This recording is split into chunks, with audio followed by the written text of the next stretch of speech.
गहरे समंदर से भी गहरा ओशो, एकदम शांत, काम और उससे भी महान आचार्य रजनीश और फिर भगवान।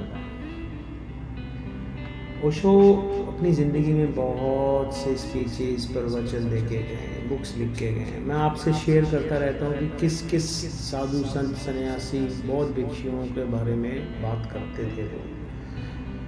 मैं कहूँगा अभी भी करते हैं, क्योंकि आप जब भी उन्हें सुनते हो आपको नया लगता है,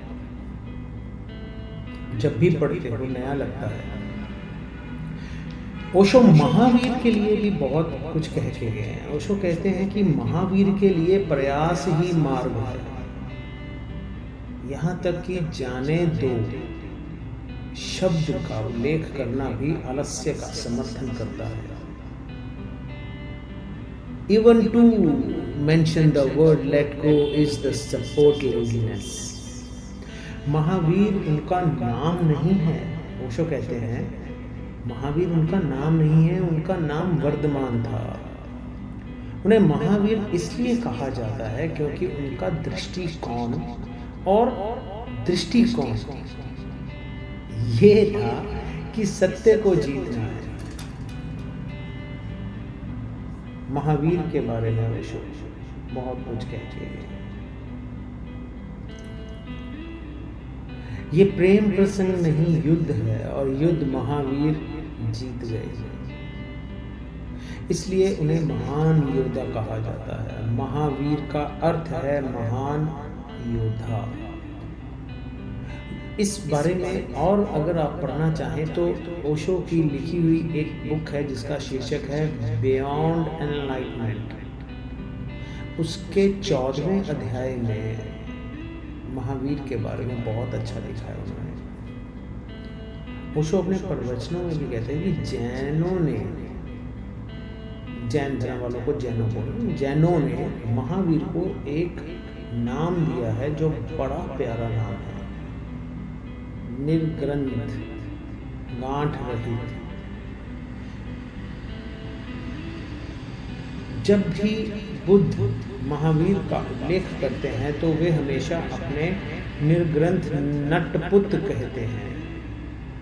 नाथ परिवार का वह पुत्र, नाथ समुदाय में पैदा हुआ वह लड़का जो गांठ रहित हो गया, जिनकी गांठें कट गई या खुल गई। ओशो अपनी स्पीच में बोलते थे कि ये निर्ग्रंथ शब्द जो है ये बहुत मूल्यवान है। It's very precious word. ब्रह्म, पूर्ण ब्रह्म गांठ रहित है और हम गांठों से भरे हुए हैं। यही एकमात्र अंतर है। और ये अंतर जो है उसके बारे में और अगर पढ़ना चाहें तो ओशो ने एक बुक और लिखी है जिसका शीर्षक है finger pointing to the moon. उसके 7वें अध्याय में उन्होंने ये निर्ग्रंथ के बारे में या गांठ रहित के बारे में उल्लेख किया है। ओशो ने बताया कि ये शब्द इच्छांतिकास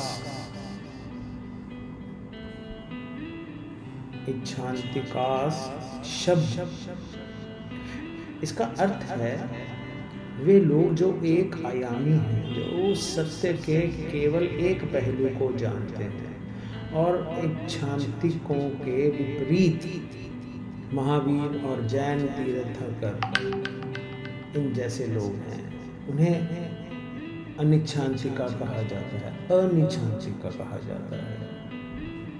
वे लोग जो सत्य के हर पहलू को देखते हैं। महावीर बहुआयामी होने के दृष्टिकोण में इतने गहराई से निहित थे कि वे सापेक्षता के सिद्धांत को लाने वाले मानव जाति के पूरे इतिहास में पहले व्यक्ति थे।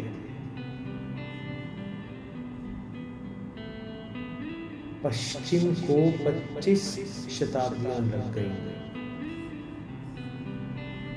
It took 25 centuries for the West. केवल अल्बर्ट आइंस्टाइन एक वैज्ञानिक के रूप में एक बहुत ही अलग रास्ते से एक ही संदेश सापेक्षता के सिद्धांत का एक ही दर्शन लेकर आए। महावीर कहते हैं कि तुम जो भी कहते हो सापेक्ष है। वे अपने सापेक्षता के सिद्धांत में इतने मशगूल थे कि उन्होंने कभी भी किसी भी चीज के बारे में एक ही बयान नहीं दिया, क्योंकि कोई एक बयान केवल एक ही पहलू दिखाएगा, अन्य पहलुओं के बारे में क्या। ओशो बताते हैं कि उन्होंने पाया कि हर सत्य के 7 पहलू होते हैं। तो आप उससे एक प्रश्न पूछिए और वे 7 उत्तर देगा, 7, और वे 7 उत्तर एक दूसरे के विरोधाभासी होंगे। आप महावीर से मिलकर पहले से कहीं अधिक भ्रमित होकर लौटेंगे। ओशो ने इतनी बारीकी से महावीर का अध्ययन किया है। कहते हैं कि आप अगर उनसे मिलेंगे और मिलकर लौटते हुए आप और भी अधिक भ्रमित हुए होंगे। और वे सबसे स्पष्ट व्यक्ति थे जो पृथ्वी पर कभी भी चले हैं। आज तक का इतिहास उठा के देख लो। ये ओशो की एक दृष्टिकोण है, ओशो की अपना विजन है, लेकिन उनका दृष्टिकोण बहुआयामी था। ये भी ओशो बताते हैं। बौद्ध धर्म, जैनिज्म, आप ये सब इस बुक में पढ़ सकते हैं। बौद्ध धर्म, द ग्रेटेस्ट ज़ेन मास्टर, उसके 8वें अध्याय में ओशो ने इस दृष्टिकोण के बारे में बात की है। ओशो महावीर को बहुत सलीके से पढ़ते हैं, बताते हैं। महावीर के बारे में ओशो का अपना एक अलग दृष्टिकोण है।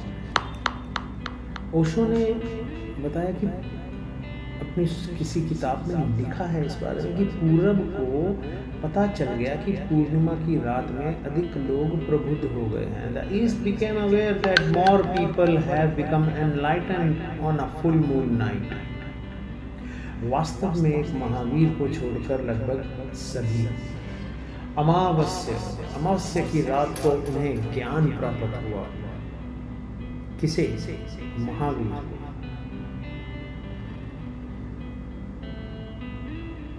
पूर्णिमा की रात को पूर्णिमा कहा जाता है। चंद्रमा पूर्ण हो गया है। और अमावस्या की रात वह होती है जब चंद्रमा बिल्कुल नहीं होता, पूर्ण अंधकार होता है। महावीर को छोड़कर कोई भी अमावस्या की रात को प्रबुद्ध नहीं हुआ है। महावीर का नाम महावीर नहीं था। महावीर का अर्थ है एक महान योद्धा। उनका नाम वर्धमान था। लेकिन क्योंकि उन्हें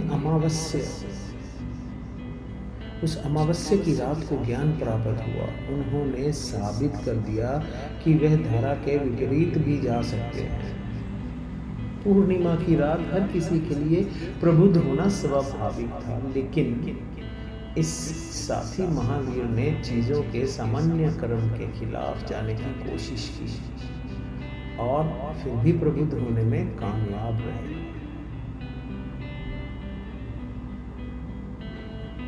महावीर के बारे में ओशो कहते हैं कि उन्होंने निश्चित ही कुछ अनोखा किया जो पहले कभी नहीं हुआ और बाद में भी कभी नहीं हुआ। इसलिए उन्हें महावीर, एक महान योद्धा कहना बिल्कुल सही है। एक बहुत मजबूत आदमी, अन्यथा अमावस्या की रात में किसी के लिए भी प्रबुद्ध होना लगभग असंभव है। ये इस बारे में अगर आप और पढ़ना चाहें, जानना चाहें, तो ओशो की लिखी एक किताब I celebrate myself, God is nowhere, life is now here, ये ज़रूर पढ़ें। उसके 6ठे अध्याय में उन्होंने इस अमावस्या की रात को जो प्रबुद्ध हुए हैं महावीर, उसके बारे में उल्लेख किया है। अपने एक प्रवचन में ओशो ने कहा था कि जहाँ तक मैं समझता हूँ महावीर इतने सुंदर व्यक्ति थे, शायद पुरुषों के पूरे इतिहास में इतने उत्कृष्ट सौंदर्य के साथ इतना अनुपातिक शरीर कभी नहीं रहा। ओशो ने कभी जैनियों के इस विचार को स्वीकार नहीं किया कि वे एक तपस्वी हैं इसलिए वे नग्न हैं। ओशो कहते हैं नहीं, मेरी अपनी समझ ये है कि उसे सुंदरता पसंद है और वे इतना सुंदर है कि उस पर कोई भी कपड़ा उसकी सुंदरता को नष्ट कर देगा। नग्न वह सिर्फ शुद्ध सौंदर्य है। जिस प्रकार ओशो ने, मैंने अपने किसी पहले पॉडकास्ट में बताया था कि एक वेस्ट का इकलौता ऐसा शख्स है जिसके बारे में ओशो ने लिखा था कि वो उसे नंगा रहना पसंद था क्योंकि वो बहुत खूबसूरत शरीर का मालिक था। इससे उसी प्रकार महावीर के लिए ओशो कहते हैं कि कोई भी कपड़ा उनके सुंदर शरीर पे उसकी सुंदरता को नष्ट कर दे रहा, जचता नहीं था, इसलिए वो नग्न रहना पसंद करते थे। और नग्न शब्द वो सिर्फ कहते हैं ये सिर्फ शुद्ध सौंदर्य है, इनके लिए नहीं है। मुझे नहीं लगता कि महावीर अतिवादी है। मैं बस ये कल्पना कर सकता हूँ कि वह आदमी इतना सुंदर है कि उसे कपड़ों की ज़रूरत ही नहीं है, कोई ज़रूरत नहीं है कपड़ों की। और वे इतने स्वस्थ हैं कि बदलते मौसम से उन पर कोई फर्क भी नहीं पड़ता। इसकी वजह है महावीर की सेहत और उनकी खूबसूरती। ओशो ने इसके बारे में गहनता से लिखा है। किताब है लाइट ऑन द पाथ, उसके 11वें अध्याय में। ओशो आगे कहते हैं कि जिन सूत्र, मतलब विजेता के सूत्र, जिन एक सुंदर शब्द है जिसका अर्थ है विजेता, जिसने स्वयं पर विजय प्राप्त कर ली है। मैंने इन सूत्रों के बारे में कई खंडों में बात की है, लेकिन उनका अभी तक अंग्रेजी में अनुवाद नहीं हुआ है।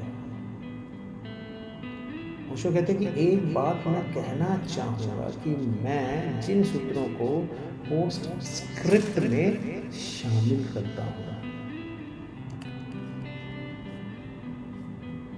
कोई भी व्यक्ति महावीर जितना शांत नहीं हुआ है और ना ही इतना नग्न हुआ है। केवल मौन ही इतना नग्न हो सकता है। याद रखें, मैं नंगा नहीं कह रहा हूँ। ओशो कहते हैं कि याद रखें, मैं नंगा नहीं कह रहा हूँ, नंगा कह रहा हूँ। दोनों शब्द बिल्कुल अलग है। नग्न अश्लील है, नग्न बिल्कुल खुला, असुरक्षित, खुला हुआ है। एक बच्चा नग्न नहीं है बल्कि केवल नग्न है। महावीर अपनी नग्नता में बहुत सुंदर है। ओशो उनकी इस खूबसूरती का बयान करते हैं। ऐसा कहा जाता है कि उन्होंने अपने सूत्र कभी किसी से नहीं बोले, केवल उसके पास बैठे अंतरंग लोगों ने ही इन सूत्रों को अपने भीतर सुना। उन्होंने बस सुना। ये सबसे चमत्कारी चीज़ों में से एक है।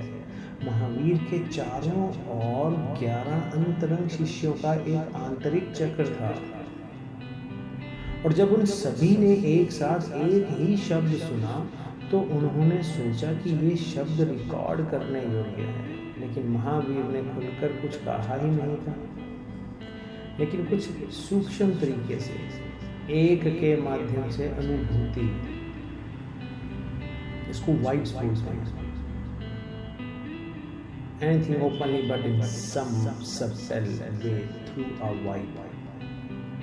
जिन सूत्र पूरी दुनिया में किसी भी अन्य पुस्तक से बिल्कुल अलग तरीके से लिखे गए हैं। क्या कि गुरु चुप रहे और 11 शिष्य एक साथ सुनते हैं, एक साथ शब्द पर जोर देते हैं, एक ही शब्द, फिर वे इसे रिकॉर्ड करते हैं। जिस तरह जिन सूत्र का जन्म हुआ इस तरह से जीन सूत्र का जन्म हुआ। एक किताब के लिए कैसा जन्म, कोई भी इससे अधिक सुंदर शुरुआत की कल्पना नहीं कर सकता है, और उनमें निश्चित रूप से उच्चतम प्रकाश शामिल है, जो मनुष्य सक्षम है, और स्वयं पर विजय पाने का संपूर्ण विज्ञान शामिल है उसमें। ये सब अगर आप और गहनता से पढ़ना चाहते हैं तो ओशो की लिखी एक और बुक आई हैव लव्ड के 6ठे अध्याय को जरूर पढ़ें। ओशो ने बहुत खूबसूरती से महावीर के बारे में बात करी, बताया, समझाया, और ये भी बताया कि वो नग्न क्यों रहते थे, क्योंकि वो बहुत खूबसूरत थे, भीतर से बाहर से दोनों तरफ से वो खूबसूरती में महान थे। तो उन्हें कपड़ों की ज़रूरत भी नहीं थी, आवश्यकता ही नहीं थी, और वो नहीं बोलते थे। बिना बोले अपने 11 के 11 अनुयायियों को एक शब्द सुना देना, वाइब्रेशंस। समझो ओशो क्या कहना चाहते हैं। तो अगले किसी पॉडकास्ट में बात करेंगे किसी और संत, सन्यासी, साधु, बौद्ध भिक्षुओं, जैन भिक्षुओं के बारे में से किसी एक के बारे में ओशो क्या कह के गए हैं। अपना साथ बनाए रखिएगा। Don't forget to like, subscribe and share my channel. इन बच्चों का चैनल इनफैक्ट बहुत मेहनत करते हैं ये। तो आपका साथ अगर मिलता रहे तो हम कुछ ना कुछ और आपसे शेयर करते रहेंगे। जितना ओशो को पढ़ो और उतना गहरे में जाते रहते हैं। तो साथ बनाए रखिएगा। अगले पॉडकास्ट में किसी और बारे में बात करेंगे। जय हो।